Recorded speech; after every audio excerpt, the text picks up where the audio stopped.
And as you saw a few minutes ago, I did in fact go for a helicopter ride in search of some new technology. And if you live in Montreal, Vancouver, or Toronto, you've probably already seen this new technology at work. Those massive, sometimes 10,000 square foot banners that are being towed around the city by helicopter. The days seem to be numbered for those little Cessna planes pulling those trailing banners around town on summer days. The banners are just getting too big. I met George Christidis, the president of Wild on Wings, the company that has imported the technology from the United States. All right, I got...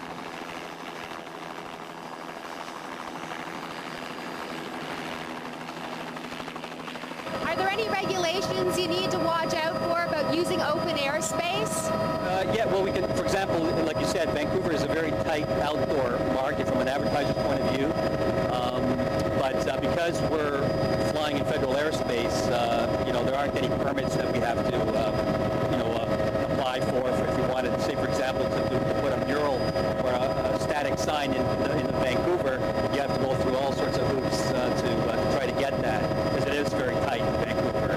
So it's a sought-after market from an advertiser's point of view. How high do you guys fly?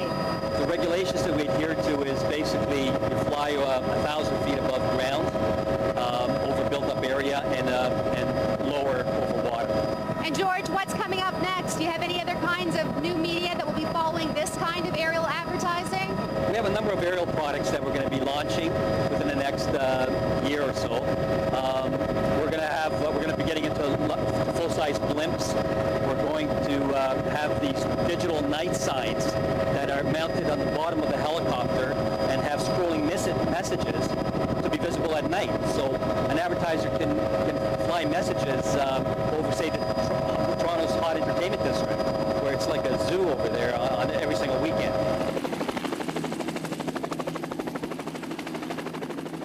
George, we just got back from our ride, a fabulous ride, great view of the city. I'm noticing the wind is picking up significantly right now. How windy can it be before you decide you're not going to take these banners up? We have a cutoff of about 15 to 20 knots an hour. After that, we'll just cancel the flight, and we'll give an appropriate make-it to the client, in a future day when the weather gets better. So the client basically buys in for, how does it work then? Because you can't guarantee you're going to go up on certain days. That's right, exactly, yeah. So basically they give us, the way we're marketing it is we're marketing it in a window. So they give us a window. In the case of Bell Canada, which is the one that we just towed, that's over a period of, say, 2 months. Targeting various events like the Molson Indy, the CNE, the Gay Pride Parade, etc.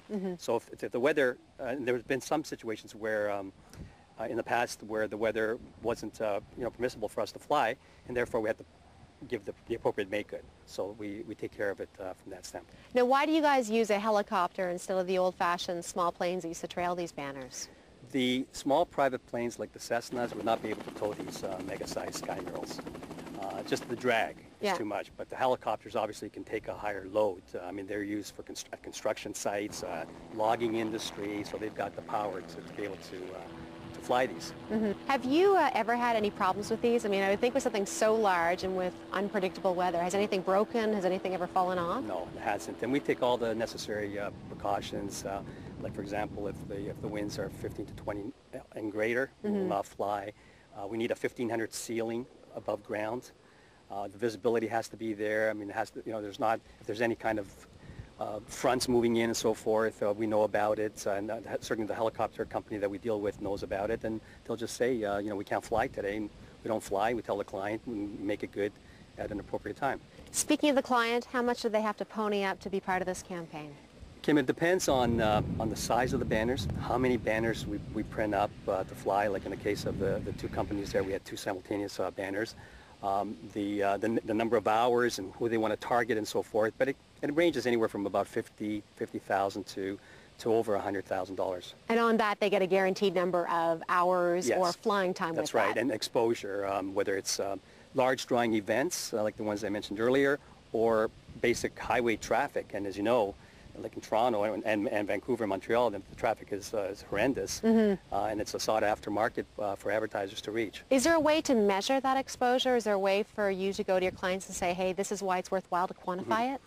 Soon we'll be able to do that because we'll hire an independent research company to conduct interviews after a particular flight, so that we can gauge some effectiveness for it. But for now, it's basically on the hunch of qualitative benefits, the uniqueness of it. It draws attention. We've heard it from countless people, both in the advertising community and the general public, that they've actually seen these things fly over the past month and a half. So we've had 3 major campaigns fly.